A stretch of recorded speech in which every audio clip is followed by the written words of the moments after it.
right, y'all. Welcome back and happy Sunday. This is the Blue Chip Breakdown. We're your hosts, Bull and P, and this is going to be podcast episode number 8 for those of y'all following along with us on Patreon at patreon.com/Blue Chip Breakdown. And it's also going to be fall camp episode number 2. And there's a whole lot of talk, P, with our fan base on fall camp up to this point. So we will just be kind of talking about where we think the team is at, what we're looking forward to. And we'll also jump inside the film room some and break down some of Joey's interceptions. We talked about that yesterday, that pick six that he threw. We'll break down maybe how that could have looked in some ways that Tennessee could maybe help him out with that. Was it on Joey? Was it on his wide receivers? Was it on his offensive line? So on and so forth. But y'all, please do us a very big favor. Make sure to like and subscribe to the channel. With all that being said, P, what's your just kind of like 50-foot view thoughts of Tennessee in fall camp up to this point? I think right now things are going about as expected for the most part. Sounds like the defense is doing really well. You're seeing a lot of bodies emerge up front on the D-line, and Colton Hood being a pleasant surprise in the secondary.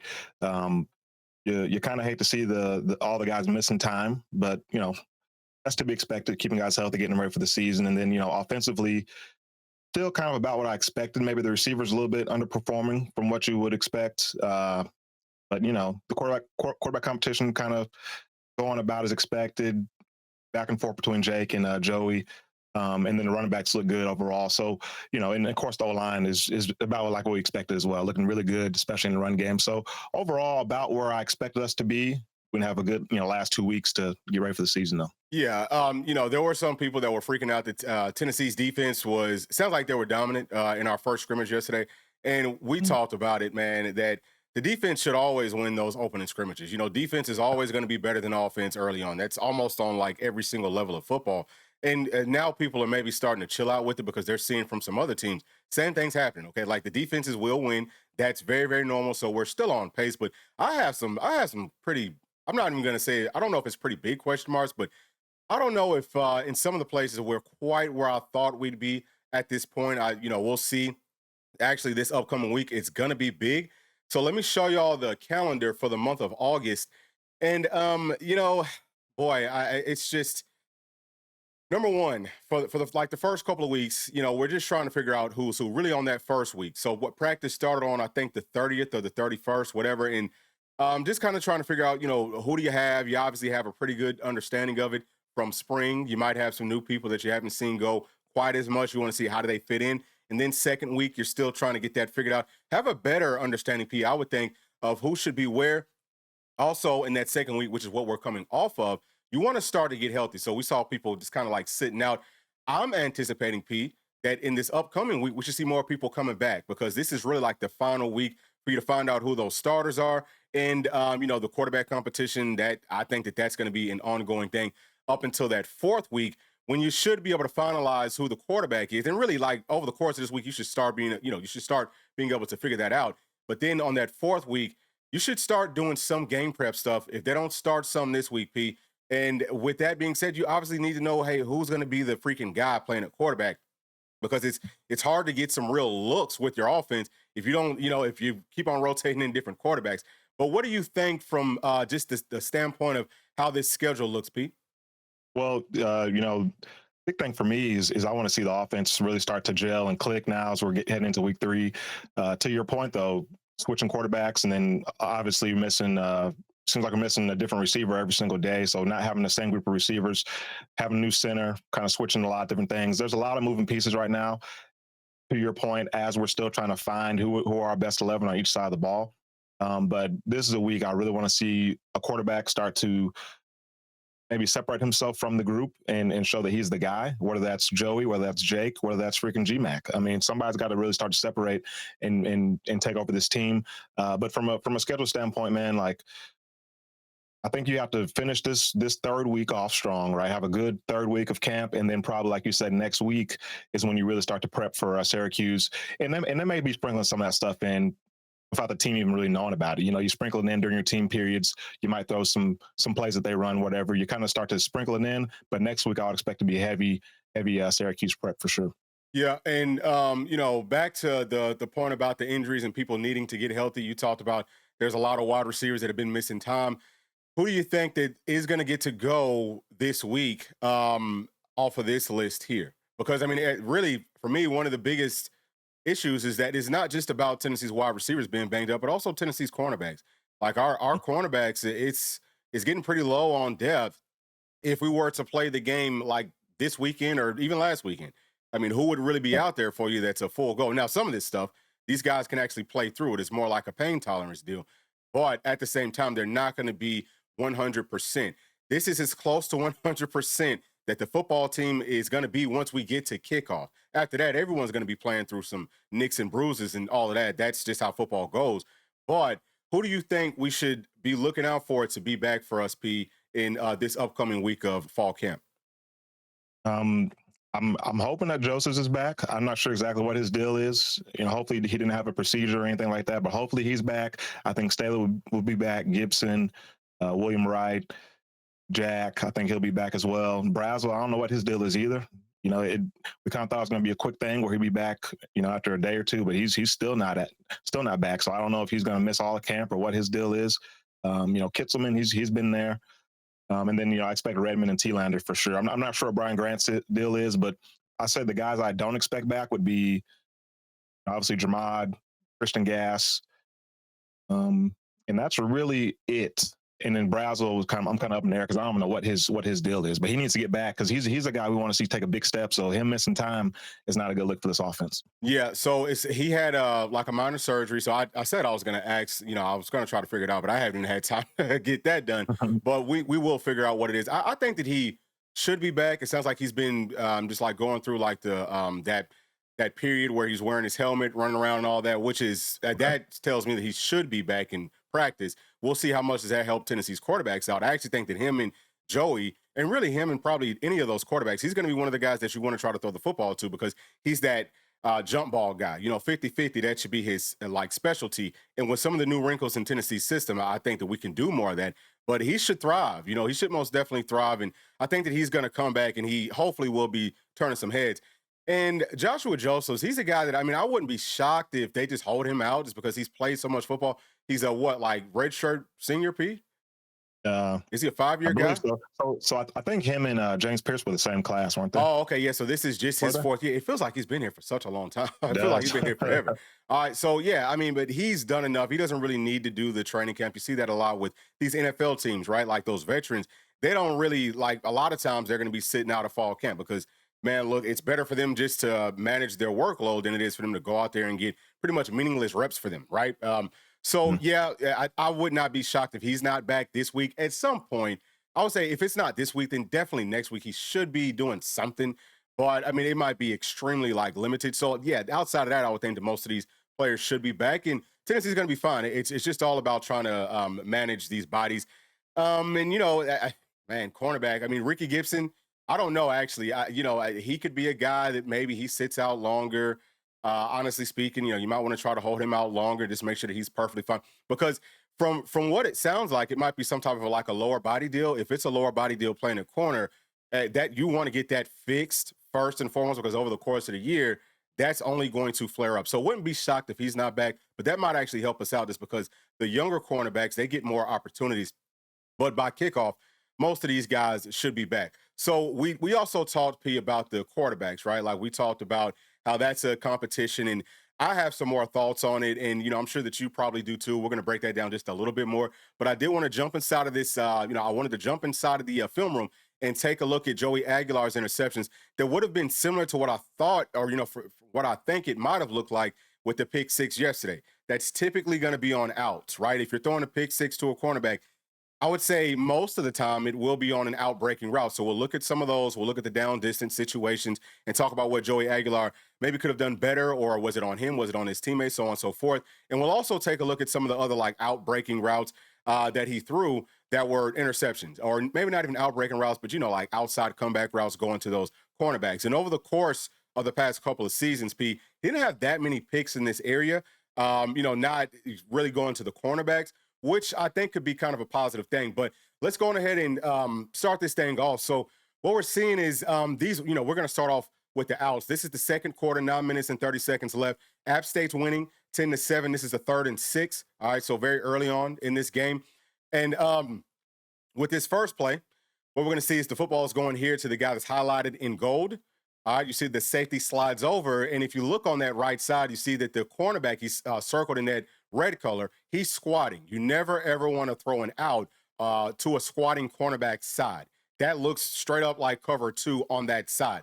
This other side, where the wide receiver is circled in yellow, that cornerback's bailing. Now, I don't know Joey Aguilar's system well enough to understand that in this situation, could he look at the full field? If he could, then he missed a guy to his right. Now there is pressure in his face. We're going to see it from the end zone too. But I just wanted to kind of point that out, that this is a very dangerous pass from Jump Street. This is a pass that you should really never make, and this is a tendency that Joey Aguilar has. P, do you have anything that you would like to add to this?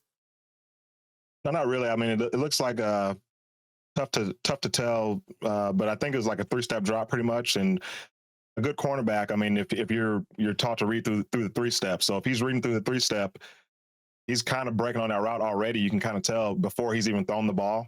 And so that's something that you'll see quarterbacks, they predetermine where they're going to go. If the cornerback has a read on what you're going to do, maybe film study, whatever, this is an easy play. Like, to your point, you shouldn't make this throw, but he is in the end zone. So it is a, get the ball out of your hand type of deal, but this is a bad decision right here. Yeah. So we're going to see it again from this end zone copy. And I'm just going to tell you, if you're late and or, throw the football to the inside on an outbreaking route, about 70% of the time, those are pick sixes. Okay. Like, that's just, you cannot, that is the most dangerous pass in all of football. You cannot do it. So obviously he's backed up to his own end zone. The pressure is coming from that left side.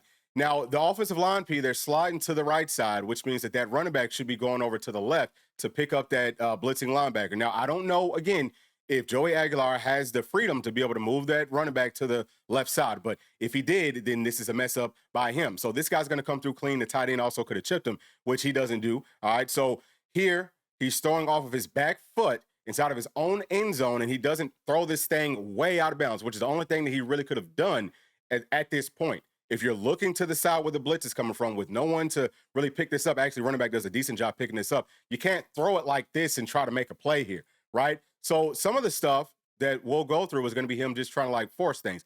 This is one of the problems, P. This is something that I think is going to be very difficult for Tennessee to get Joey Aguilar out of, because this is a habit. Whenever he has pressure in his face, he has a tendency to throw the football into coverage. Now, Tennessee will also give him easier looks whenever we spread that field out. So he should be able to ID where the pressure is coming from. The, reads and all that is way easier.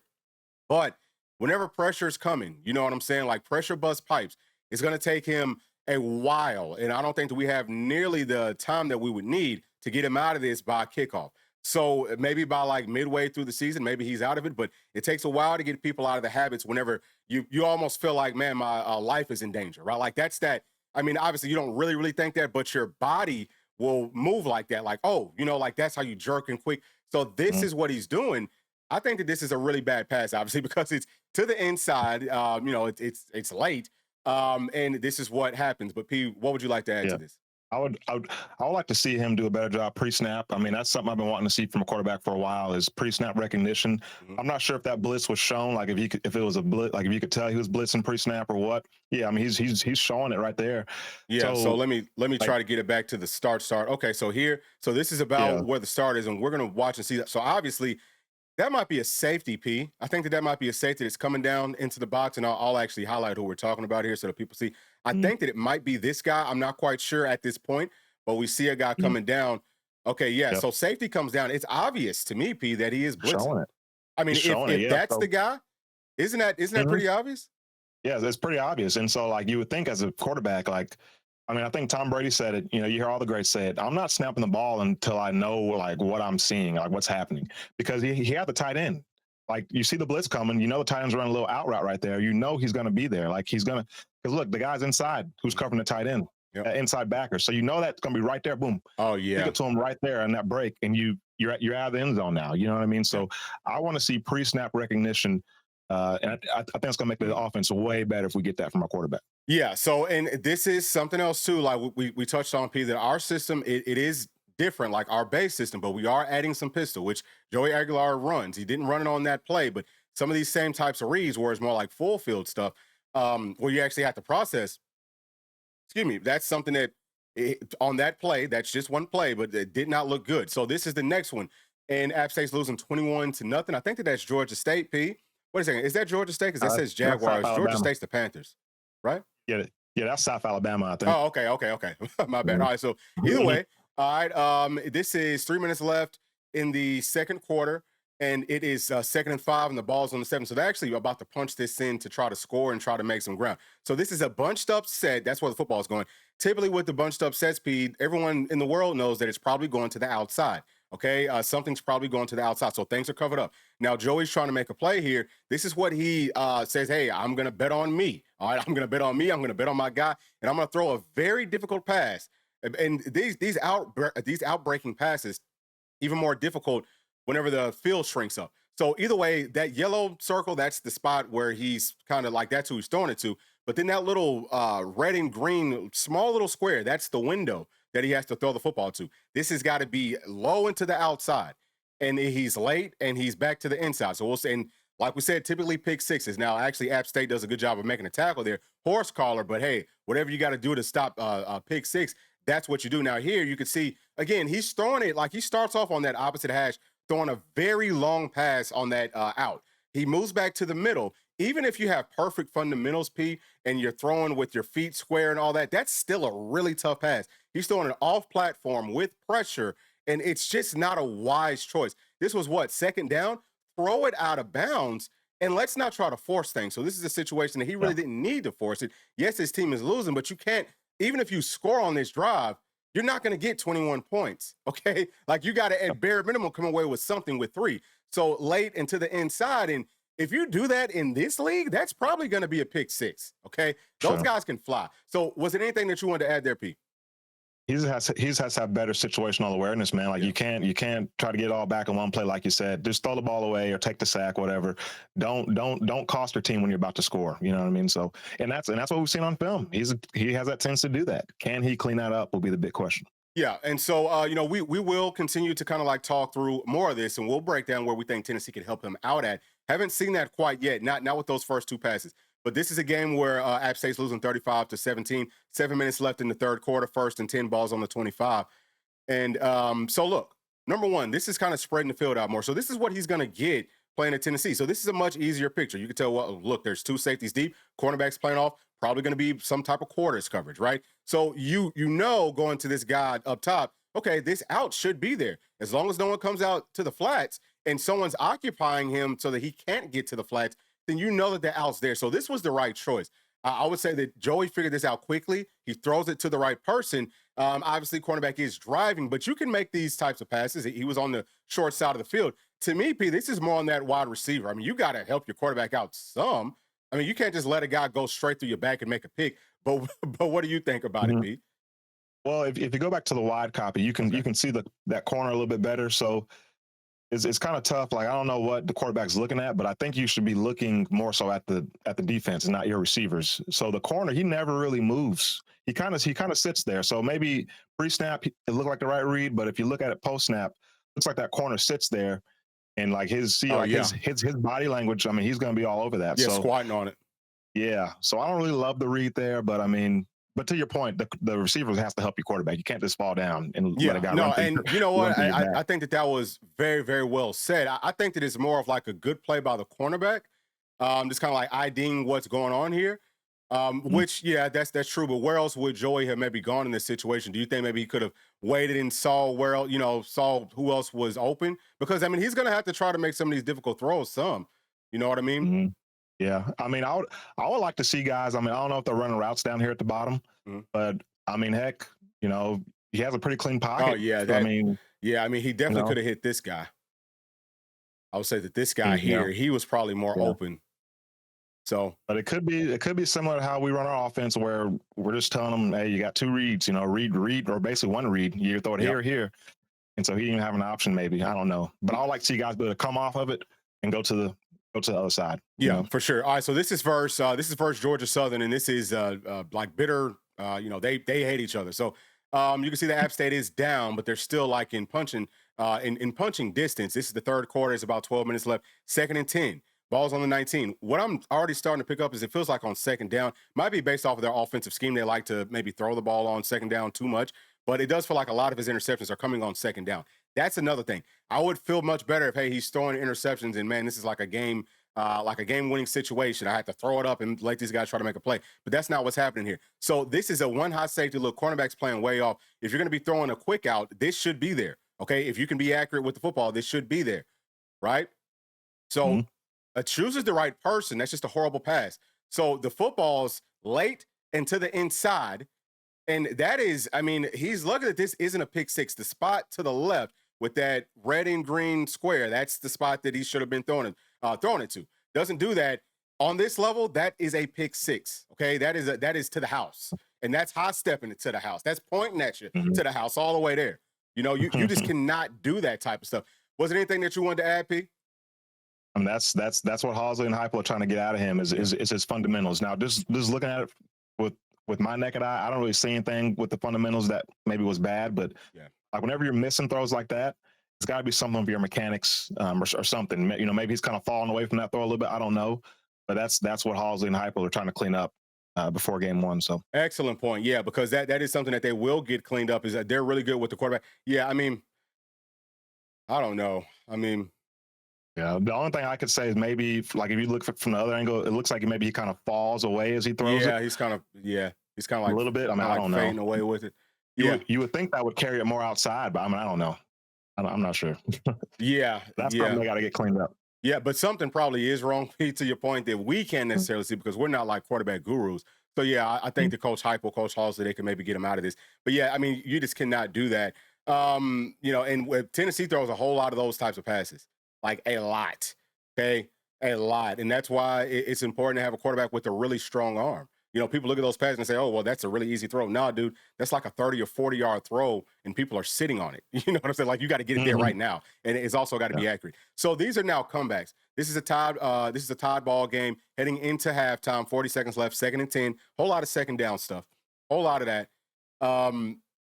So now field spread out. Okay, you got a pretty clear picture. One of the things that it's probably not so much on this one, but on the next one, you can see that you got that double coverage on this bottom side. So you feel like you probably should be able to find somebody open, right? Because they're dedicating 2 to just one person. So how come someone can't get open? So here he's actually going through read speed. He looks to his left, sees, okay, that's covered up. Looks back to his right. And the only person that I saw that looked like they might have flashed open is the person that's in yellow there. But he's going to throw it to the guy next to him that's like on the other side of the player that's circled in that red. And that's a guy that's on defense. The player in red, he's on defense. Joey Aguilar doesn't see him, and he still decides to throw this. You cannot ever throw a pass like this. This is an easy one. I mean, he just threw it right to that guy. And, yeah, I mean, you know, we sit here, you know, looking at just like negative plays. He had several positive plays, but here I can see some fundamental flaw speed. He's not stepping into this throw. If you're throwing to the outside, you got to get some butt behind that throw or some hips into it. You can't just, like flat-footed, barely stepping through all arm unless you have the types of arms that Tennessee's used to having at quarterback, right, P? Which I don't think that Joey's arm is quite that strong.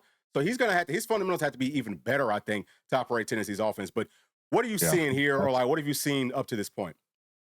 That's a concern I have with Joey. We touched on, I think, with the first clip. When he feels pressure, he has a tendency to just throw it up, and like, I mean, it sucks if you're not the most mobile guy.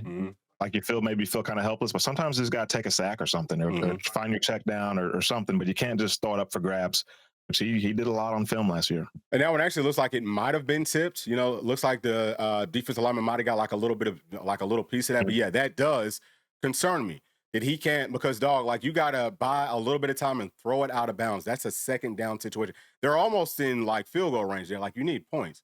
So this is the first play of the game here, P. What it looks like.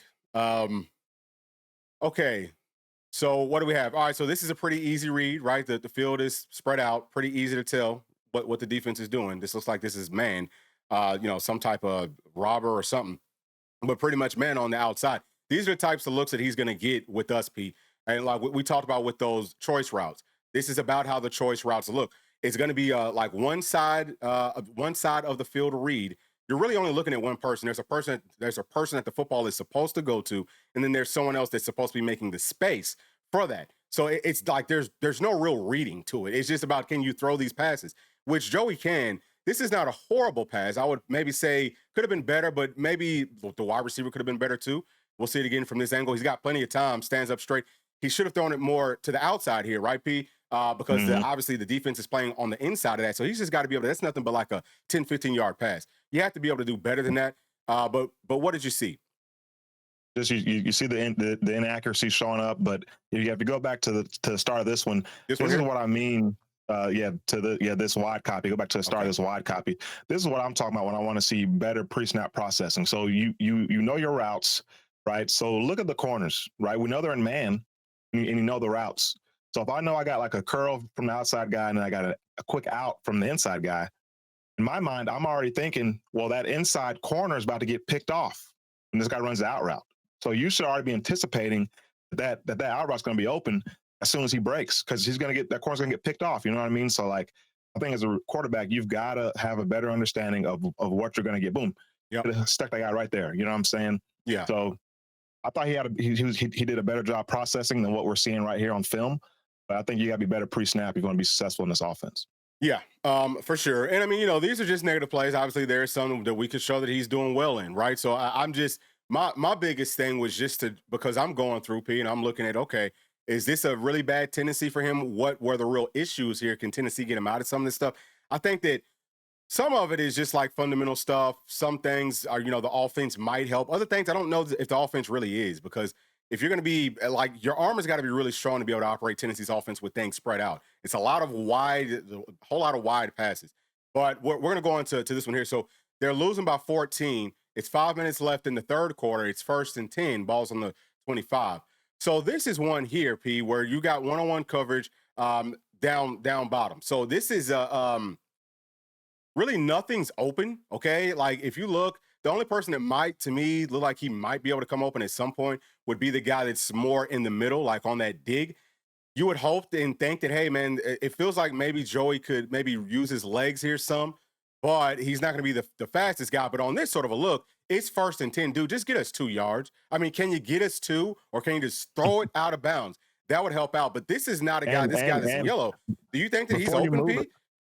Well, before you move it, I'll say it looks like he's getting held to that receiver. He is getting held. Yeah. So that's something, and we don't know if he doesn't get held. Maybe he does come open and makes this play. So, Yeah, no, that's definitely true. You can put this on Joey, put it on the wide receiver. But at the same time, I mean, Joey's going to be playing for us. I mean, he's going to make these types of throws. Will our wide receivers be dogs and make these types of plays? I feel like Travis Smith will. I feel like Ra will. I would like to mentally think that Mike Matthews, Braylon Staley, and Brazel will also do it. I think that we got dogs inside of that room. I just haven't seen some of the other guys doing it. But I know for a stone cold fact that Travis Smith will be a dog. Okay, like you're not going to be able to hold him and stop him. I can tell you that from seeing it with my own eyes. Okay, so that's what he might be one of the guys that Joey favors because he loves these 50-50 passes. But this, I mean, at the end of the day, this to me is good coverage by that corner. Maybe it's because I, played corner. I don't know. I would call that a really, really good play. So if the flag is not thrown, it doesn't really matter. So these are the types of issues and situations that you could run into. Now this is going to be the last one here, P. This is just like, and was there anything else that you wanted to add? Sorry about that. No, that was really, but I will say we saw that was a tip ball. Yep. The pick he threw in practice, it could have been a tip ball situation too. We don't know for sure. Yeah, could have been, right? And it would be kind of weird because typically you don't see a tipped pass, a tipped interception that goes to the cornerback for a pick six. It's just kind of like based off of because you can see you're throwing the football from the inside. So if it's tipped, it's typically going to be tipped back to the inside, right? Because you're throwing it to someone that's outside, right? The ball ricochets that way, if that makes sense. So I put a whole lot of thought into that answer there, but I'm just saying, like, I think that it was more than likely one of the outbreaking routes that we were talking about. But yeah, this one was tipped. That will happen. You just got to take really good care of the football. I think that's all that Tennessee needs moving forward. So this next one, this is the last one that we'll look at. So this is like a scramble drill. You can see that App State's losing by 3, fourth quarter, 4 minutes left, 3rd and 4. All right. 3rd and 4. All right. 4 minutes left. And also, I think they had 2 timeouts. So I'm going to go back and make sure that we can get all that figured out. So yeah, so they have 2 timeouts left. They still have it. They still have plenty of time. Only down by 3 points. Still have plenty of time. Right. So the ball's going here. This is another one of those situations, P, that with our system, whenever we see this with those choice routes, the safety is playing more in the middle. So we're going to go deep on this. Okay. Like that's an automatic. We're going deep. That is pre-snap automatic. every single time. If they play up, if the cornerback plays up on the line of scrimmage, you've got a deep vertical route. And the reason that I'm pointing that out is because that's not what this wide receiver does. He breaks this down for, to me, absolutely no reason. So there really isn't a great option for Joey to throw the football to, but there was still an option to maybe just throw it out of bounds. Throw it out of bounds, or maybe try to run, see if you can maybe pick it up with your legs. And if not, then we're going to punt, and we're going to hope that the defense can bail us out. Now, he's going to be able to trust our defense this year, P. But what are you seeing here? Well, when we watched that end zone copy, I kind of wonder why he was looking to the left first. I mean, I forget how the whole picture looked, but I mean, to your point, you have one-on-one press man down bottom. Yeah. I mean, that's where I would be looking pre-snap. Actually, I'm talking about, I'm saying pre-snap. Like, where are you planning on going before the ball's hiked? You know what I mean? I don't know why he was looking to the wide side there. I think he should have been looking to the other side, because he came back to it late. And I was about to say that same thing. It wasn't a situation where he's looking the safety off. He was really just staring that left side down. Yeah, and then just throws a bad pick there. I mean, here, let me see kind of the accuracy of this throw here. Scrambles, buy some time, falling back. Yeah, this is a really bad one. I mean, dude, there's 4 people. Yeah, there's four people on defense. You have 2 passing options. You've got an offensive lineman that's probably down the field. You've got a guy hanging off the side of your body. Look at how he's throwing this. I mean, this is a horrible. Like, you got to throw that out of bounds, dude. Like, you've got to throw that out of bounds. And maybe he was going to the guy that's underneath right here. Maybe that's who he's going to. But that was a horribly. I mean, that was not accurate at all. At all. And that's only what is that, P? Like a 7-yard pass? I mean, that's a bad pick right there, And we're not trying to be hard on the guy, We're just kind of breaking down the film, and I know things moving a million miles an hour when you're out there on the field and all that. Yep. I mean, just don't be scared to throw it away. That's what I'll tell these guys. Don't be scared to throw the ball out of bounds.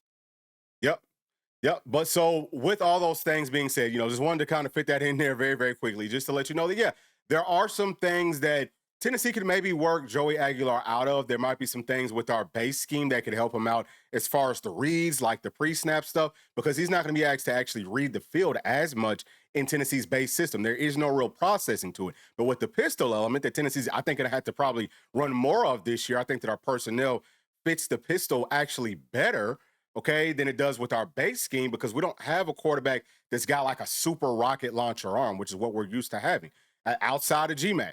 Which brings me back to this point, Pete. I mean, what do you think about GMac?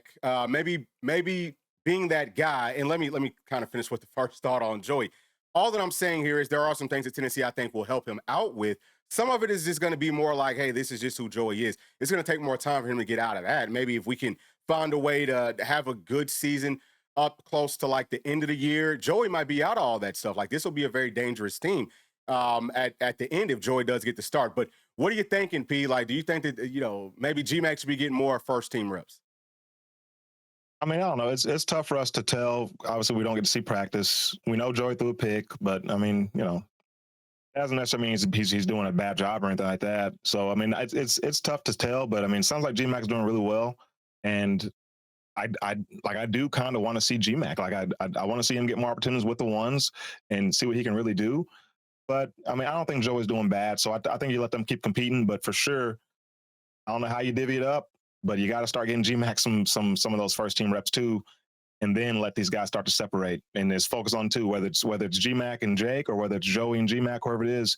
Let all 3 of these guys get a chance, and then dwindle that down to 2 as we move forward here. Yeah, and I mean, listen, this is so from some of the things that I've kind of heard, it does feel like GMac has looked the best. I know that we don't get to see everything, but we get to hear some things, right?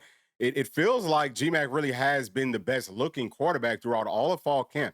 And if Coach Heupel says, hey, this is an open competition, and he said GMac's going to be part of it, if GMac couldn't really be part of it, then he should have said it. He said, man, you know what? I mean, GMac, he's a young guy. We're really more looking at those vets to see who's going to win there. But I think that he's going to have to, in all fairness and in all seriousness, not for the fan base's sake, but for the players inside of the locker room's sake, for maybe some of the coaches' sake, you got to give some fair opportunities. If GMac is giving you no reason for you not to let him get some first-team reps, then you've got to give it to him this week. You've got to give it to him. And if he looks good, if he continues to play well, I think that he might have to be that guy. Now, yes, he's a young player. You don't want to – there's so many different layers to it. I know that some people would say, P, that, well, why would Coach Heupel not play his best player? I mean, best player is a like relative term. Do you mean best player for this season, or do you mean who's the best player to help this team long term? That's not always going to be the same thing. So I could see a situation where, man, you know what, GMac looks good right now, but we're not sure if he's physically ready. We're not sure if he can break the tackles that he might need to break to be able to make the plays that we think that he needs to make for us so that we can win. Just because he hasn't really done any full speed, like having to get tackled type of stuff just yet, Mhm. more than likely.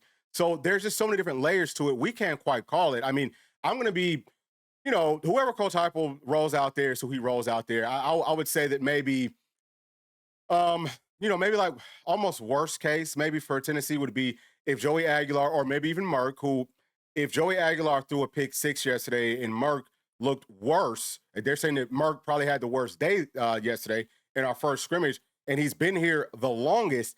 That's a pretty big red flag for me, but he still has time to overcome it. So if it's Joey or Merck starting, maybe it's just, hey, they start for these first couple of games. And then if they don't play well, which of course I'm not wishing that, I'm just throwing it out there that if it's not up to par for us, then you might just say, you know what, let's go ahead and go to GMAC. I don't know. But I think that Mhm. P, to your point too, I think that it's worth it to at least let's see how does he look with the Yeah. dudes, right? Yeah, for sure. I mean, so do you think this team would be better off with, let's just, so we know Joey threw a pick six in the scrimmage, but I mean, what if he threw one pick six but threw like three touchdowns? Would you rather have a quarterback that hey, he's going to throw a pick probably every single game, but he's going to throw like 3 or 4 touchdowns, or do you think this team would be better suited to have a guy who doesn't throw picks, but he's not really throwing touchdowns? He's more like a game manager type. Oh What do yeah, you think no. would I fit mean, this team listen, better? if he could go 3 touchdowns and 1 pick every single game, and I think Tennessee would be in the college football playoff race. I mean, like for Mhm. sure. So yeah, that's one of the things about Joey is that he is that gunslinger. You will get more interceptions. Okay, we already talked about it. That's going to happen. But you could also get more touchdowns out of it. So maybe that's what Coach Heupel's seeing. And whenever I'm watching practice, to me, he does look the best in these drills. But I mean, he hasn't doesn't sound like he's been the absolute greatest in the actual team stuff. Like in the actual, this is kind of like a live situation stuff. I didn't hear that he threw any touchdowns yesterday. It sounded like the only person that had a passing touchdown was GMac. Okay, that was to Brain. I don't know if that was versus the second team or versus the third string. Only guy that threw a touchdown. So I don't know. And I and mean, go ahead. and and I mean, with what we had like 3 corners out yesterday, as well as Boo Carter. So I mean, so Jung Murray was probably starting at star. So we're down to like I don't know what string corners we're Yeah. in. So probably it's realistic to think that maybe all 3 groups had the same corners, So because yeah. we don't have that many corners. So they probably all had the same DBs pretty much. So I think that says a lot too. It's not like one group went against a tougher unit than the other. They were probably all pretty much the same. Yeah. And I mean, it doesn't sound like there was a huge difference with the weapons that they had either. I mean, if anyone had maybe less to work with, it would have been GMAC. But going up against like the same competition as far as the secondary players, that the front might have been different. I just think that, I mean, shoot, Tennessee's probably fourth and, third, fourth string on the D line is probably closer to being ready to play and be really good than the third or fourth string on the offensive line, wouldn't you think? Oh yeah, I mean, I think so so. it's not like, I mean, just to me, this feels like everything was working against GMAC, and he has been playing the best, not just yesterday, but every single practice. Okay, like he's looked the best. He's been on point the Mhm. most over the course of fall camp. And yes, it is still early. Joey Aguilar's got to get acclimated. Not quite sure what's going on with Merck. He's got to maybe get out of his own head and step up and start making freaking plays. All right, because guess what? At the end of the day, love all these guys. Love every single one of them. I want them to do well, not just on the field, but in life. But at the same time, this is about winning. Okay, this is about we've got to go. We've got a game coming up in what, like 2-3 weeks. We need guys to start freaking balling and start making dadgum plays. It's I mean, who's going to do it? It sounds like really GMAC is the only one doing it. So that's why, for me, if I was the coach, I would say, listen, and I would do this in front of maybe the whole daggum team. Hey, y'all, GMAC, he's done the best. He's shown up. He's made the most plays. He's been the absolute cleanest out here. He's going to be starting for us this week. Okay, he's going to get most of those first team reps because he's earned that right. Because he's earned it. And for anybody else, if you don't like it, start playing better. Start, you know what I mean? Start figuring stuff Mhm. out because I mean, we're not here to be holding people's hands and stuff. The situations are what they are. we got games coming up. You're either going to, cut it or you're just flat out not. So that's how I would handle things. But I don't know that Coach Heupel would handle it that same type of way, which might be good for this team because I'd probably have a Yeah. whole bunch of people quitting on me, P. Yeah, you'd be like prime time when you got to Colorado. Yep, kicking them out. Mhm. Love it. Yeah, but so all right. So outside of the quarterback competition, how do you like? How are you feeling with some other places on this team? I still feel really good about the O line. It sounds like they did a really good job in the run game, and I'm not sure how they did in the pass game, but it is always tough to tell, especially with the O line when you're talking about inter squad scrimmages. Because I mean, does that mean that the D line took a step back, or does that mean that the O line's looking good? I think the D line's still really good.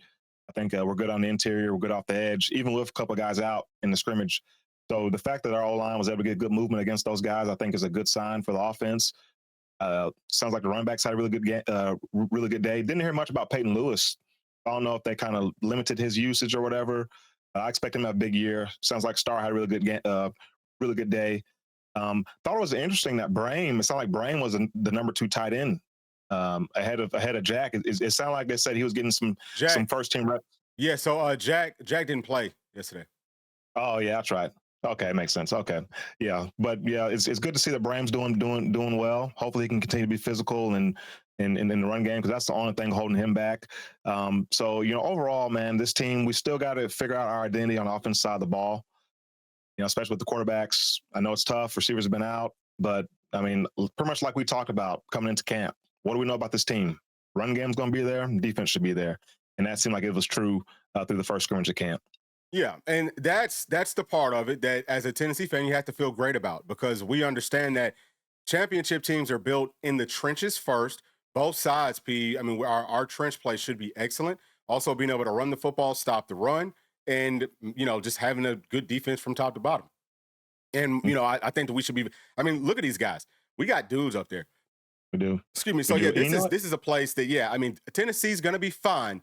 It's just about finding a quarterback that maybe can manage ball games. Just manage the game, make a couple of big time throws. We don't even need. I mean, P. You talked about what if Joey throws you 3 touchdowns and 1 pick. I don't think that this team would necessarily even need 3 touchdowns. So 3 touchdowns to just 1 pick, because I think that our defense might be able to hold them to at least just 3 if the offense can tackle a guy on that interception. So I mean, dude, that would put us in a just outstanding spot. So yeah, if that's the case, if that's how Coach Heupel feels Joey's going to play, then that makes things. I would say it's fine for him to go out there and be our starter. But do you have any worries just about maybe Tennessee's secondary? Because I've been looking at the safeties. I think that we got 3 guys that look really really good. They look really good just going throughout all these drills. But what are you thinking there? I mean, I like what I've seen from Farouk right there. I mean, I've seen him so far. They've been starting to show a little more of the DBs, like doing like more drills and stuff. He's looked really good going through the drills. So we'll see how that translates to his coverage skills. But he's looked really good. I've been impressed with him so far. Sidney Walton, I like his upside, his potential, but we'll see if he's ready for the big time because he may be forced to play because I think he is that what he'd be like the 4th safety or probably whatever. 4th, yeah. Yeah, so I think he's right there. Also been really impressed with Merrick. Now, like he hasn't necessarily looked like super great going through drills, but like man, his arms are so long. Like he's a really good looking kid right now. For the longest I was thinking he was number 35, which I don't know if we even have number 35, but it was somebody else that I was seeing. I thought was him, but once I realized that he was number 25, I said, man, this kid looks really good. So we'll see if he factors in. I don't know. I think he was 35 at first. Yeah, he was. I think he was in spring, but I think he's 25 now. Okay. I'm pretty sure. I could be wrong on that, but whoever number 25 is looks good out there. So I'm not sure. Yeah, so I think 25 might be Marcus Gorey. No, that's 28. Oh, okay. So 28. Okay, so so maybe that is him. I'm not quite sure who 25 is. I mean, yeah, maybe it is Merritt, but yeah, Merritt. I mean, all of our secondary players, they got some really, really long arms. That's the man right there, Coach Inge. Yeah. I love what I've been seeing so far with our linebackers just going through drills and stuff. I'm a little bit shocked that I didn't hear much about those guys in the scrimmage. They talked about Edwin Spillman. Didn't hear too much about Arion Carter, who I feel like he should have a just tremendous, tremendous season. We're pretty deep there. I think that both of the Jadens are like they're picking up weight. We know that they can play.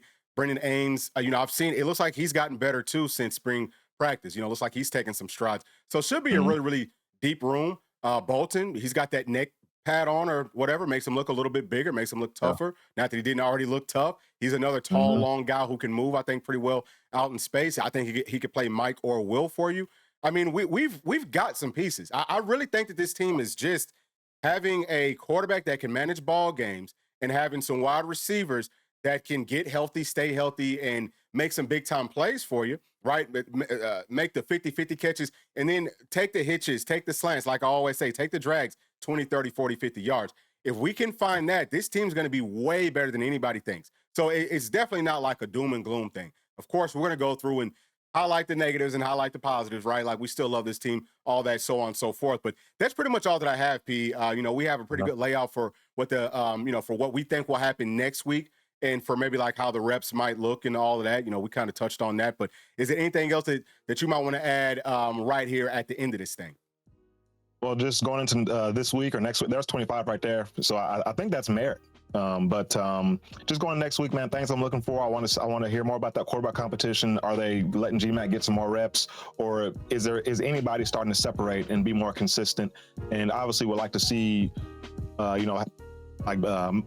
Staley, Matthews, Brazel. We'll love to see all three of those guys be able to practice at the same time, so we can get a real look at those, because we figure those are going to be your top three guys. I mean, is it a situation where maybe a Travis Smith or a Ra, or maybe even a Dotson, who's looked really good to me too? Is it a situation where one of those guys are going to be the starter week one?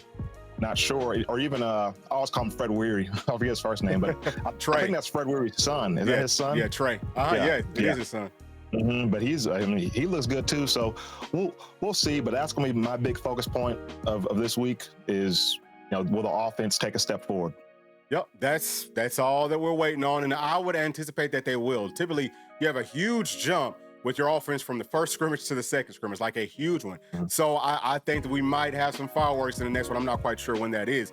But number 25 is Tim Merritt. Okay, so I just looked that up. But that's going to do it, y'all. Please make sure to like and subscribe to the channel. Also, please do join us on our Patreon, patreon.com/Bluechip Breakdown. You can join us for free. We have a 7-day trial of the $1 membership and of the $5 membership. Y'all need to go on ahead and get into that right now, because that's not going to last forever. But thank y'all, and we will see y'all probably tomorrow. Peace. Thanks for watching, and please make sure to like and subscribe to the channel, because that keeps us growing inside of the YouTube algorithm. And if you did like this video, here's another one that you might also enjoy. Thank you. We'll see you on the next one. Peace.